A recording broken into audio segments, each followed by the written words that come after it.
সুপ্রিয় দর্শক, আসসালামু আলাইকুম। যে যেখানে আছেন আশা করি সবাই ভালো আছেন, সুস্থ আছেন। আজকে করে দেখাবো ঈদ স্পেশাল বিয়েবাড়ির রেজালা। আর খুব সহজেই পারফেক্টভাবে আপনারা ঘরে থাকা মশলা দিয়ে বানাতে পারবেন এই বিয়েবাড়ির রেজালাটা। আশা করি আপনারা সহজভাবে করতে পারবেন। আর সহজ রেসিপিতে আপনাদেরকে বানিয়ে দেখাবো আজকের এই রেসিপিটা। আশা করি আপনাদের কাছে ভালো লাগবে। সবাই চলে গেলাম রেসিপিতে। সবাই আমার রেসিপিটা A to Z দেখার অনুরোধ রইল।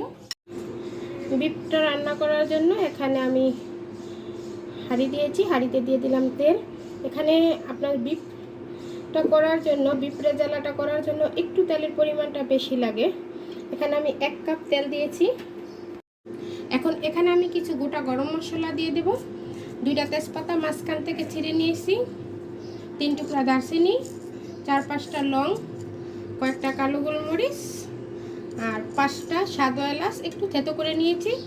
ছোট সাইজের 2টা কালো এলাচ থেতো করে নিয়েছি। যদি বড় কালো এলাচ হয় তাহলে আপনারা একটা দিবেন। দিয়ে দিব গোটা গরম মশলাটা।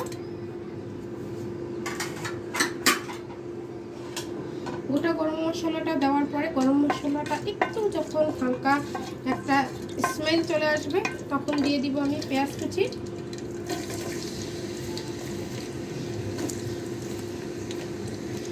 পেঁয়াজ কুচি দিয়ে দিলাম 1 কাপ। এখানে আমি বাটা পেঁয়াজ ইউজ করবো, তাই এখানে প্রথমত আমি 1 কাপ দিয়ে দিলাম। দিয়ে পেঁয়াজটাকে একটু সামান্য ভেজে নেব।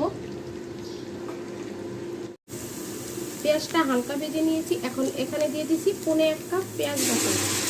পেঁয়াজ বাটাটা অবশ্যই ব্যবহার করবেন, তাহলে কিন্তু রেজালার যে গ্রেভিটা একদম পারফেক্ট হবে। দিয়ে দিলাম বাটাটা। এখানে দিয়ে দিব আমি 1 টেবিল চামচ লাল মরিচের গুঁড়া। এখানে গুঁড়া মরিচ দিয়ে দিলাম 1 টেবিল চামচ। দিয়ে পেঁয়াজটাকে খুব ভালো করে একটু তেলের সাথে ভেজে নেব।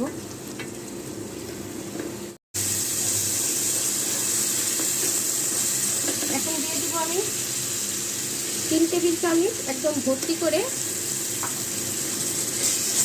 দিয়েছি আদা রসুন বাটা। এখানে আমি 3 কেজি গরুর মাংস নিয়েছি, তাই 3 কেজি মাংসের জন্য আমি 3 চামচ দিয়েছি। 4 চামচ দিয়ে দিলে 4 টেবিল চামচ হবে। দিয়ে দিলাম। এখন এখানে দিয়ে দিব ধনিয়ার গুঁড়া। ধনিয়ার গুঁড়া দিয়ে দিলাম 1/2 টেবিল চামচ।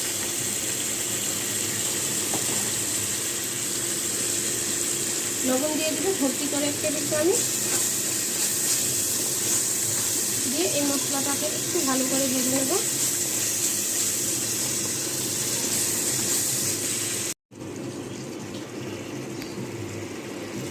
মশলাটা দেখতে পাচ্ছেন খুব ভালো করে একটু কষিয়ে নিয়েছি। এখন এ পর্যায়ে অ্যাড করে দিব গরুর মাংসটা।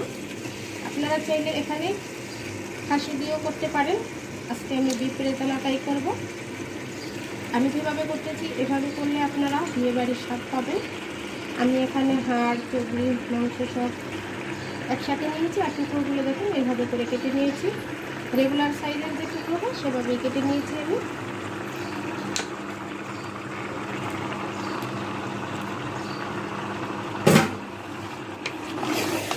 এখন মশলাটার সাথে মাংসটাকে একটু ভালো করে নেড়ে চেড়ে দেবো।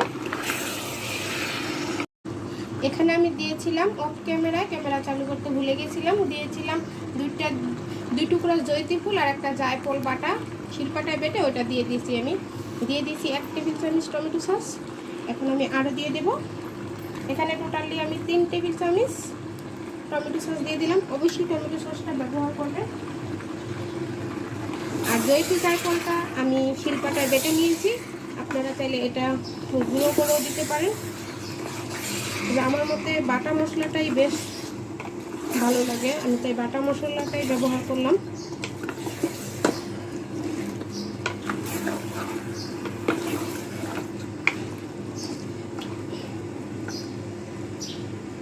এখন এটাকে আমি ঢেকে একটু কষিয়ে নেব। এদিকে মাংসটা থেকে অনেকটা পরিমাণ পানি বের হয়েছে, একটু সামান্য কষিয়ে নিয়েছি। এখন এখানে অ্যাড করে দেব 1/2 কাপ টক দই। টক দইটাকে আমি একটু ফেটিয়ে নিয়েছি।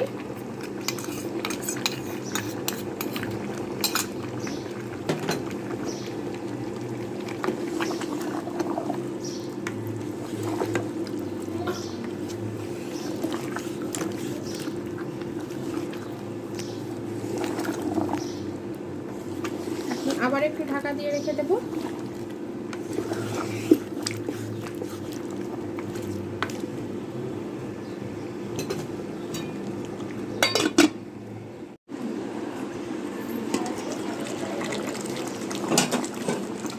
পর্যায়ে দিয়ে দিব আমি বাদাম বাটা।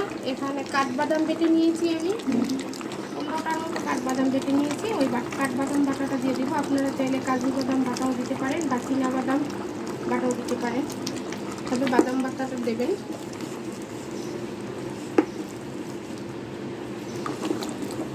দিয়ে এখন আমি মাংস থেকে যে পরিমাণ পানি বের হয়েছে এটা দিয়ে কষিয়ে নিব। এখন দিয়ে দিব আমি কয়েকটা আলু বখরা। এখানে আলু বখরা দিয়ে দিলাম 4-5টার মতো, আর কিশমিশ দিয়ে দিলাম 1 মুঠো পরিমাণ। দিয়ে এখন এটাকে আমি ঢাকা দিয়ে খুব ভালো করে কষিয়ে নেব।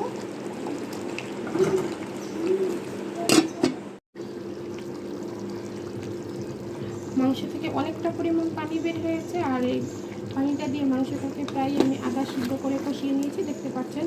দিয়ে দিলাম 4-5টা আস্ত কাঁচামরিচ। এখন এ পর্যায়ে এখানে অ্যাড করে দেব 1 টেবিল চামচ লিকুইড গরুর দুধ, 1 কাপ লিকুইড গরুর দুধ। এখানে আপনারা চাইলে গুঁড়া দুধটাও দিতে পারেন, তবে আমি তরল দুধটাকে জাল করে নিয়েছি আগে থেকে। ঠান্ডা দুধ কখনো দেবেন না জাল না করে। এখন অপেক্ষা করব মাংসটা সেদ্ধ হওয়া পর্যন্ত।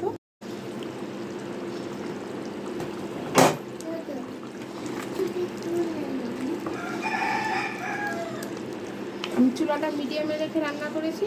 ওই যে 1 কাপ তরল দুধ দিয়েছি, আর কোনো পানি অ্যাড করি নাই।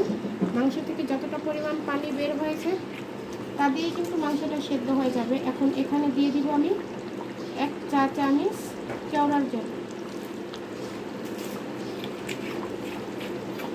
কেওড়ার জল দিয়ে দিলাম 1 চা চামচ। এখন দিয়ে দিব পেঁয়াজের বেরেস্তা। পেঁয়াজের বেরেস্তা দিয়ে দিলাম 1 মুঠো পরিমাণে। দিয়ে এখন ঢেকে দিব।